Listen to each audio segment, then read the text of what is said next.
From the outside, the lives of the world's most effective individuals, the billionaires, the titans of industry, the architects of our future, can look deceptively, almost painfully, boring.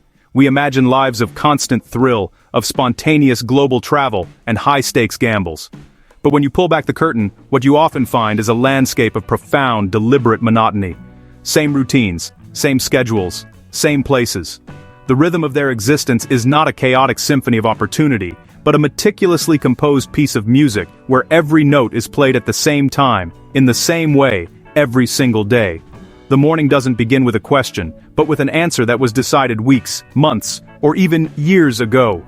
The commute isn't a journey but a transition between two controlled environments. The office isn't a location, but a tool, calibrated for a single purpose. Same decisions.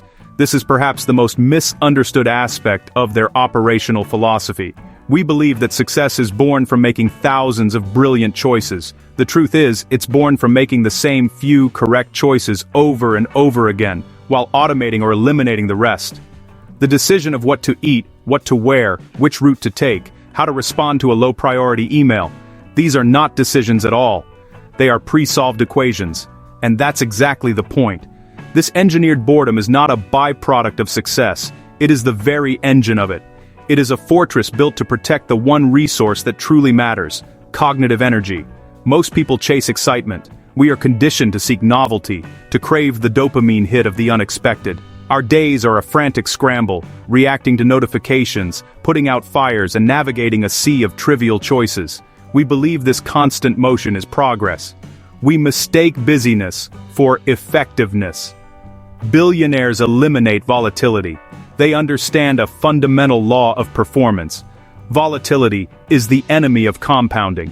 It applies to markets, and it applies to life.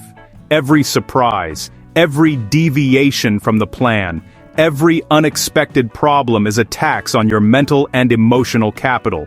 It forces you out of a proactive state and into a reactive one. They don't want days filled with surprises. A surprise is an unplanned, cognitive load.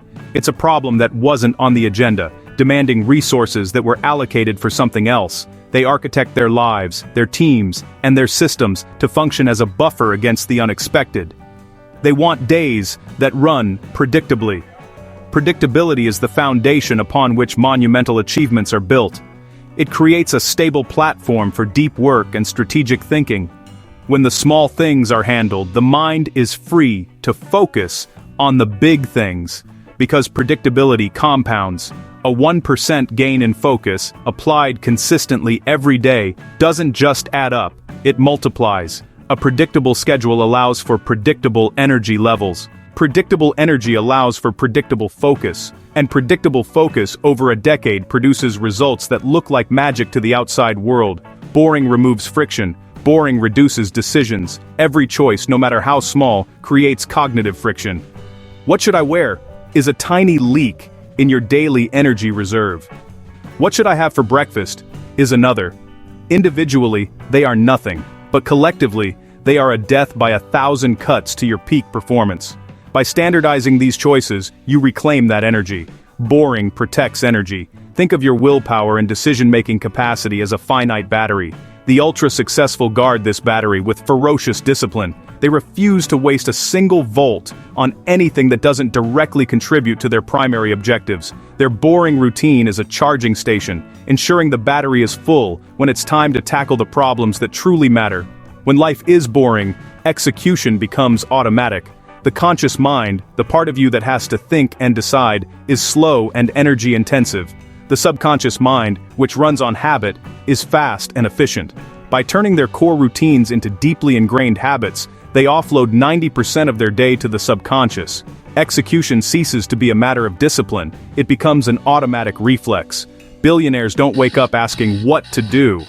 The question, "What should I do today?" is a sign of a system that has already failed. It introduces uncertainty and decision fatigue at the very start of the day, the time when mental clarity should be at its peak. They wake up knowing what will happen. The day is already won before it begins. The schedule is locked. The priorities are set.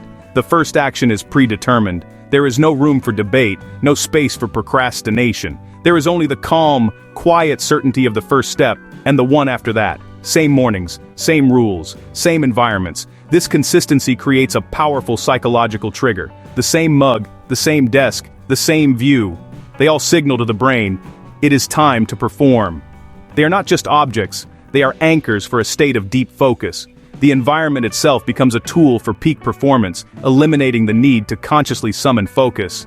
This isn't because they lack creativity, quite the opposite. It's a common misconception that structure stifles creativity. The truth is that for the highest performers, structure is what liberates creativity. But because creativity is reserved for high-leverage decisions only, their creative energy is a precious finite resource. It is a sniper's bullet, not a machine gun spray. It is deployed with surgical precision on the 1 or 2 decisions a day, a week, or a month that will have an asymmetric impact on their goals.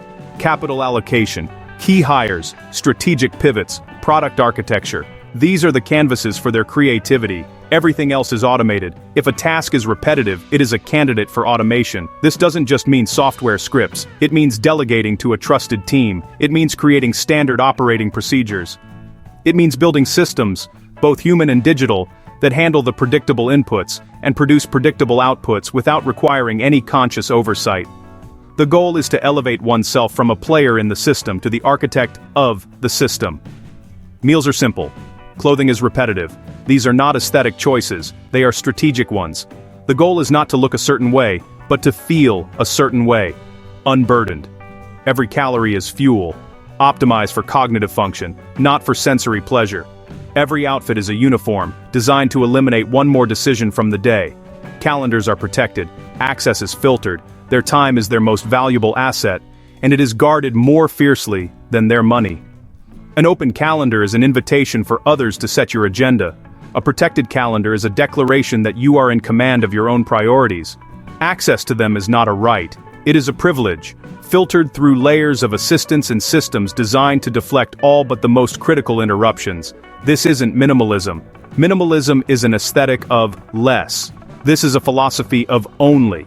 It's not about owning fewer things, it's about ensuring that everything you own, everything you do, and everyone you interact with serves a deliberate purpose. It's about ruthlessly culling anything that is merely nice to have, in favor of what is absolutely essential.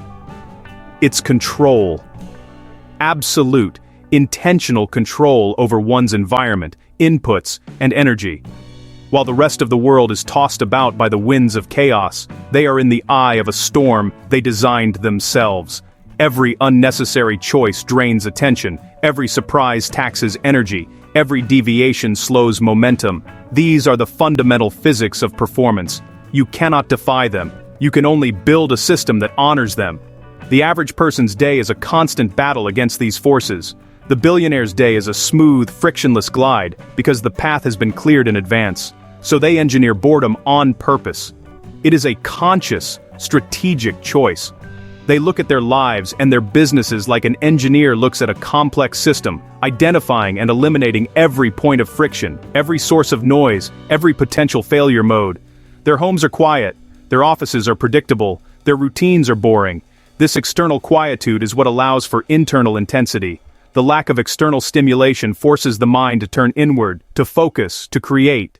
And inside that boredom, a powerful alchemy occurs. Focus deepens. It transitions from a shallow, distractible state to a profound, immersive flow. The noise of the world fades away, and only the signal of the task at hand remains. Time stretches. The subjective experience of time changes. An hour of deep, uninterrupted work can feel like 10 minutes, yet produce more than a full day of fragmented effort. This is the time dilation of peak performance. Momentum builds. Every day of consistent execution adds another layer. Progress is no longer a series of fits and starts, but a smooth, relentless, compounding force. It becomes an unstoppable wave, gathering mass and speed with each passing cycle. This is why their progress looks effortless.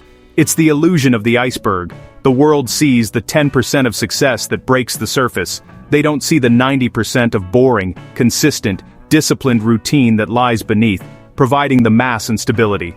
Not because because they work right, not because they work less, and in many cases they work far more, but their work is pure. It is undiluted by distraction, unburdened by triviality, but because nothing interrupts the work that matters. They have built a moat around their focus, and they defend it at all costs. Most people try to discipline chaos. They buy planners to organize their messy lives. They use willpower to fight off distractions. They try to force order onto a fundamentally disordered system. It's an exhausting, uphill battle. Billionaires remove chaos entirely. They don't fight the current. They change the direction of the river. They design their environment and systems so that the path of least resistance is the path of maximum productivity. They don't rely on motivation. Motivation is fickle. It comes and goes with mood, energy, and circumstance. Relying on motivation is amateur hour. They rely on structure. Structure is permanent. Structure works whether you feel like it or not. The system runs itself. The alarm goes off. The habit stack begins. The deep work block starts. It doesn't ask for permission. It doesn't care about your feelings. It simply executes. When life is engineered correctly, the right actions become the easiest actions. The default path leads to success. Effort becomes optional. The initial effort is immense. It is the effort of designing the system. But once the machine is built and running, it requires only maintenance, not constant force of will. Progress becomes the natural state. That's the real advantage. The ultimate unfair advantage in the game of life and business. It's not intelligence. It's not hustle. It's not luck. These things are ingredients, but they are not the recipe.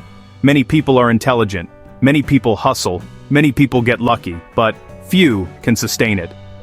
The secret is a boring life that runs like a machine. A life where greatness is not an act, but a habit. A life where progress is not a goal, but an inevitability. This is the art of engineered boredom. Smash that subscribe button, like, and comment for more billionaire secrets and lifestyle from MindRipple.